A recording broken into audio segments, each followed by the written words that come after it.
Well, hello there friends. Today we're going to be taking a look at this guy right here. This is the Bose Solo Soundbar 2. Now, the reason I bought this unit is because my home office is in need of an audio upgrade. The current setup I have is a little clunky. It relies on these speakers that really have no bass. It also relies on a receiver that's pretty outdated. So I figured, why not spend the money and upgrade the sound system in my home office? Now, when I went to Costco to purchase this, I actually couldn't just grab it from the display. I had to take a picture of the item number and take it over to the cashier. Then I had to go pick it up. I found that a little weird. Now, the price for this unit is $175.99. It's rather compact, which is one of the reasons why I decided to purchase it, but it's also a hard sell for many people because honestly you can spend a couple bucks more, $50-$60 more, and get a soundbar and a subwoofer. You can go to Costco and see many of these items on sale. So we're gonna go ahead and see if this thing is actually worth it. Let's go ahead and unbox it and see what's inside. Now I gotta say that the packaging is absolutely beautiful. It reminds me a lot of the Sonos soundbar. I have a feeling that they took a little bit of that style and applied it to their packaging, but I have my own thoughts on Sonos, so let's go ahead and unbox. So it looks like it has two pieces of tape here. Let's go ahead and cut that open. All right, let's go ahead and open this up. All right, so far it's not too bad. All right, so it looks like we get some instruction manual and some warranty information. Definitely gonna read those. And it looks like the speaker is in here, and again, it's rather compact. So these are just little protectors for the speaker. Here's the speaker right here. We're gonna go ahead and take off the sleeve in a second, but let's go ahead and see what else is in here. All right, so we do get an optical audio cable. I don't think I'm gonna use this. I think I'm primarily going to be using it via Bluetooth, but it's good to know that they at least give you this. This is a little weird. In this box, it looks like you get the power supply. So it does have a power brick. You are gonna have to figure out a way to hide this if you're gonna have it wall mounted. I think to some people that might be a deal breaker, but let's keep going. Here is the AC plug, 2 screws and 2 wall anchors, as well as 2 machine screws that are Phillips head. I wonder what those are for. Something wrapped in this. Let's go ahead and open it up. You always want to be careful with a utility knife because it might be something very important and you're going to scratch it. So it looks like this is probably for the wall mount. So there's one bracket there, and it looks like you have another bracket right here. I am not going to wall mount it. It's actually going to sit on my desk, so I'm probably not going to use these. And finally, you get the remote. So let me go ahead and lay out all this stuff for you, and then I'll show you what came in the box. Before I do that though, let's go ahead and remove this protection from the speaker here. All right, and that's the speaker right there. Now I do want to point out, it looks like you get these little recessed threads there, which is good, so you can wall mount this. But I think one of the main obstacles with wall mounting it is going to be hiding that power supply. You know, most units like this have just a direct AC plug. It doesn't have a power brick. But nonetheless, this is what it looks like. Let's go ahead and lay out the items. All right, so as you guys can see, these are all the items that you get. If you want to include the manual in there, I guess you can also say that that came with the entire thing. Here's everything that you get. Now, like I said, I am probably not going to use those brackets. I'm primarily going to have this sit right here. And that thing right there that I'm pointing to, that's what I'm going to replace with this system here. So let me go ahead and start disconnecting some of the items here. Actually, before I do that, I do want to show you at least what it sounds like right now. Now, of course, it's going to be very hard to pick it up via the video, but I think it'll give you a good idea of what I'm trying to relay to you. Alrighty folks, so I've had this thing up and running for the last couple of hours. I went away and did a couple of chores. I even had dinner. Yeah, don't judge me. That's my plate. I eat while I work. But I figured I'd give you a couple more details since this is post installation. To give you an idea, this thing measures 21.5 inches by 3.25 inches by 3 inches. That should give you a rough estimate on how much space this thing is going to take up. Now, one of the main reasons I want to replace this entire system that I currently have is because it just doesn't have the bass that I'm looking for. And it's also very clunky, so I have to always turn it off from the back and turn it on, and I'm just getting tired of that. These speakers, I'm sure, are great. I think it's mainly the receiver, but for the price of a receiver that can achieve what I want, I would just replace it with this. Those speakers are probably going to go somewhere in the kitchen to listen to music while I'm cooking. Let me go ahead and play some royalty-free music and see what they sound like before I replace them. All right, so I just grabbed something from the YouTube music library. So let me play for you what it sounds like right now. Now I want to make it very clear. I told you one of the main reasons I want to replace this is because it's very clunky, but it also takes up quite a bit of space. Now, it could be my fault because I could place these speakers closer to each other, but the problem is that they just take up so much space. And for the amount of space that they take up, I'm not sure if it's worth having them there compared to something compact like this. Anyway, let's go ahead and play this song so you can see what it sounds like.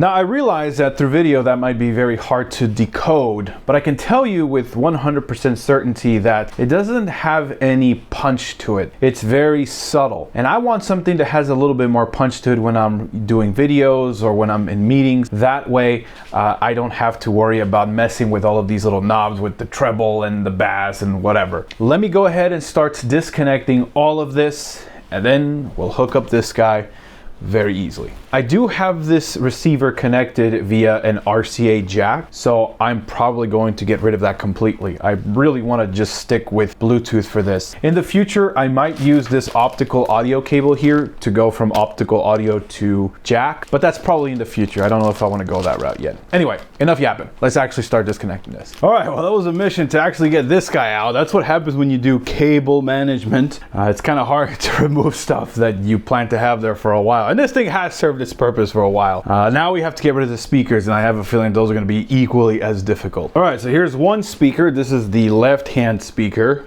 Let's take care of the right-hand speaker. All right, folks, so I've cleared off the speakers, and you can immediately see just how much space we have. I did clean up a little bit, but just look at the amount of space that we have gained from removing those speakers. What I want to do now is I want to go ahead and install the soundbar, and then we'll go ahead and see what it sounds like. All right, so I'm thinking of putting the soundbar pretty much right in the middle here. So I'm gonna have to make a little bit of room, and these will probably have to also be moved. So let's go ahead and start pre-planning this out. I'll go ahead and place it, and I'll show you how to install it. All right, so I'm thinking maybe somewhere right here, like that. And I do like that it's really slim. That's actually one of the reasons why I bought this compared to, say, a bigger soundbar, because since it's slim, it doesn't take that much space lengthwise and height-wise. I do have this Dell power brick back here, which I do need to keep for my workstation.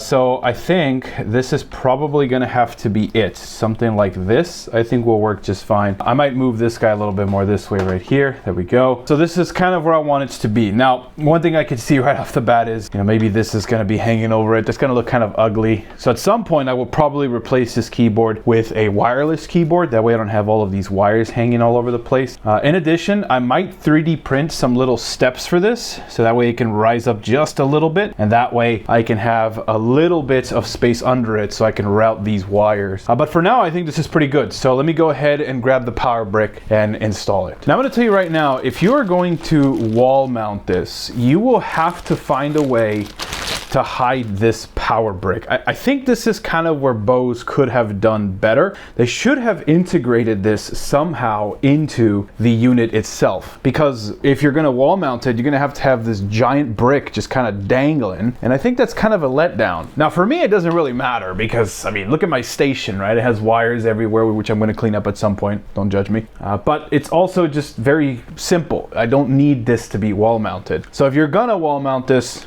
just keep this power brick in mind. So now that I have a good idea of where it's gonna go, I can see that it has the plug right here. You can see all of the connections for this unit. It'll be better if I flip it this way. So we have an auxiliary in, optical in, coaxial in, power, and a USB port, which looks like it's really just meant for service.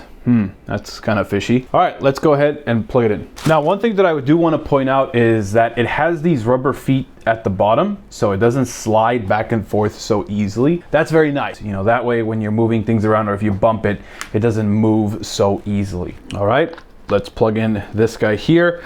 And by the way, these new cables have that little slot there that is flat. In the older versions of this plug, at least I think it's the older versions, they used to be round on both sides. So they stopped doing that. So keep in mind, this is a little different. I think perhaps the reason why they stopped doing that is because you can mix the neutral and the ground if you flip it, but what do I know? All right, now we have to figure out a way to nicely route this. Now, I do want to point out, this plug is actually pretty simple. It's not too big compared to some of the other plugs that I've seen, and that's good because if you know anything about cable management, you know that if the plug is massive, it can take up a lot of receptacle spots. This, though, should only take up one plug, and it shouldn't block access to any other plug. All right, let's plug it in right now. So I know it looks messy right now, but I at least just want to get this plugged in, and then I'll route the cables and make it look nicer in a second. All right, so it's plugged in and I don't see anything happening. Oh, I heard something. All right, we're gonna have to figure out how to hide this. This is hideous. All right, let me do some homework here. I'll let you know what I come up with for now. All right, so I have it just kind of dangling at the bottom of my desk right now. So let's go ahead and see what we need to do to set this thing up. I think it's almost ready to go. Now, I just want to point out, they did supply me with an optical audio cable. This monitor doesn't have that capability. I wish they supplied a, audio jack to audio jack because it does accept audio jack, but it seems like I have to provide my own. Now, I think I have one lying around here. I was going to pair it up with Bluetooth, but since it has an audio jack, I might as well just use that. So let me look around, see if I have an extra one. All right, so I have it fully plugged in. Now, as far as I can tell, just initial impressions, I don't see anything that lets me know that this thing is on, and it's probably because I haven't turned it on. Maybe I need to use the remote.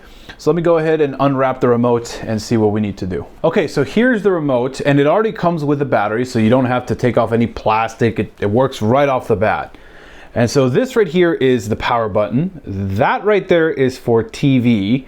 This is volume up, volume down, Bluetooth, bass adjustment, mute, and dialog mode, which I guess is useful for a movie. So I already went ahead and pressed the power button and it is turned on. Let me show you. So after pressing the power button, you can see that we have a green light right there. So let me go ahead and mount the unit back, or the camera back, onto the tripod, and then we'll play some music and see what it sounds like. Okay, so I have the unit up and running, and let's go ahead and play the music completely bone stock and see what it sounds like.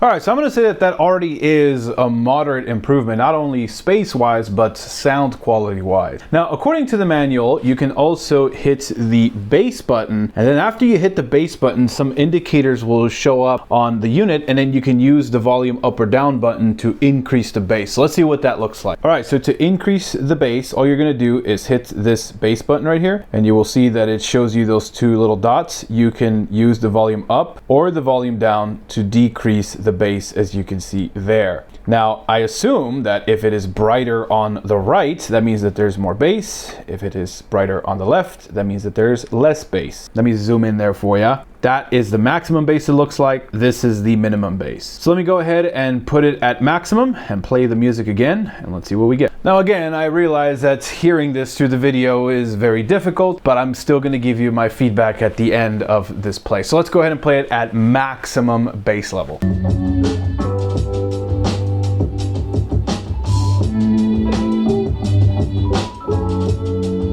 I gotta say that that's actually pretty heavy bass right there, a little bit too much for me. Now, I'm not an audiophile, so I'm not gonna sit here and tell you that there's all these perfect synchronization levels and all this other stuff, but for me, that's a little bit too much. So I'm probably gonna keep it on the stock settings. Let's go ahead and see what that dialogue option is all about. All right, so here I have a video of me reviewing some other product from Costco, and I haven't changed any of the settings since I last showed you. So we're gonna go ahead and play it, and then in real time, we'll turn on the dialog button and see what it actually does. So here we go. And today we're going to be taking a look at this guy right here. All right, here comes the dialogue. This is the Embryton Ultra Bright Hex Light. This costs $99. All right, so immediately what I can tell is when you turn on the dialog button, it increases the treble a little bit and it decreases the bass level. It also makes the unit shine orange.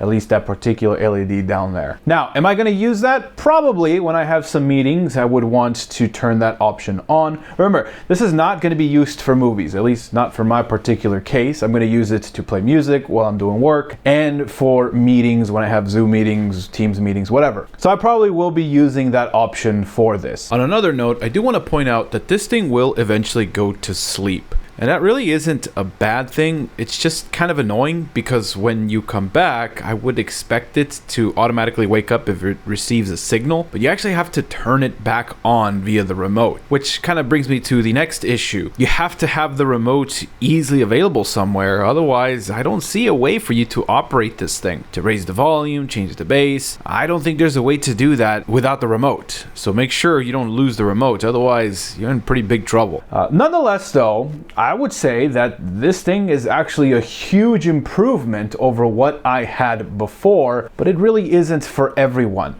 Let's go ahead and wrap up this video and let me give you my final thoughts. So who is this soundbar really for? I think this Bose soundbar is primarily for people like me who are looking to replace their computer speakers with something that is a little bit more compact. If you have a really small studio or you just want something to upgrade really anything that has really crappy speakers, I would say that this is actually a pretty huge improvement.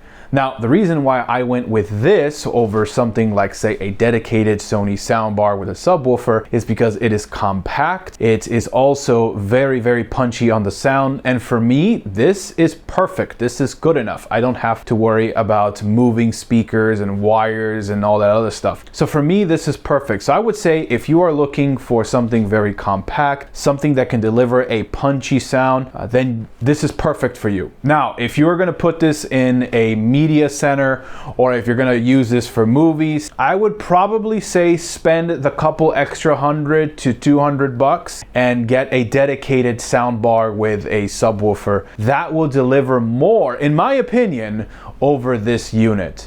But for me, this is perfect, and I'm gonna say, in my case, it is absolutely worth it. But for you, it depends on what you're gonna use it for. And like I said, if it's really for media use, if you're gonna put this in your living room or family room, then I would say get something that is a little bit bigger with a dedicated subwoofer. That is my review. So with that being said, I hope you guys enjoyed. And as always, take care. Bye-bye.